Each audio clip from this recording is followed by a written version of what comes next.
Sunday মানেই যে আমাদের বাড়িতে মাটন হয় এমনটা কিন্তু নয়। ভোপালে যেহেতু বেশিরভাগ লোকজনই ভেজিটেরিয়ান, তাই মাছ মাংসের দোকান বাড়ির কাছাকাছি নেই বললেই চলে। আর এখানে বুধবার আর রবিবার ছাড়া মাটন বিক্রিও করে না, তাই বেশিরভাগ রবিবার আমরা ভেজই খাই। তো আমি ঠিক করেই রেখেছিলাম যে এই সানডেতে মাটন আনবই। তবে দিনের বেলায় যেই পরিমাণ গরম ছিল তার জন্য দিনে না এনে সন্ধেবেলায় নিয়ে এসেছিলাম আর বানিয়েছিলাম মাটন রেজালা।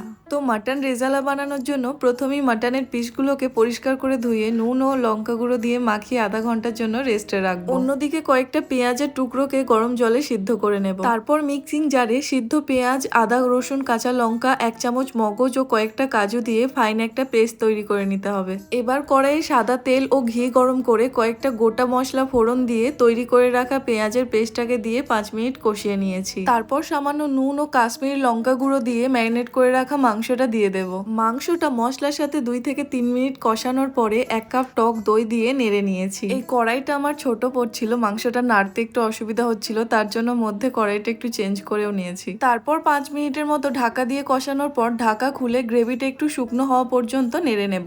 এবার মাটনটাকে কুকারে দিয়ে দেব সেদ্ধ হওয়ার জন্য। তো যতটা গ্রেভি রাখবো সেই অনুযায়ী জল দিয়ে নিয়েছি। কয়েকটা শুকনো লঙ্কা, মাখানা আর স্লাইস পেঁয়াজকে ঘিয়ে ভেজে কুকারের মধ্যে দিয়ে দিয়েছি আর দিয়েছি আধা চামচ কেওড়ার জল। তারপর কুকারের ঢাকনা লাগিয়ে 3টে সিটি দিয়ে নিয়েছি। ব্যাস, তাহলেই দেখবে একদম সুস্বাদু মাটন রেজালা রেডি হয়ে যাবে। লুচি, নান, কুলচা বা পোলাও সবকিছুর সাথে খুবই সুন্দর লাগবে।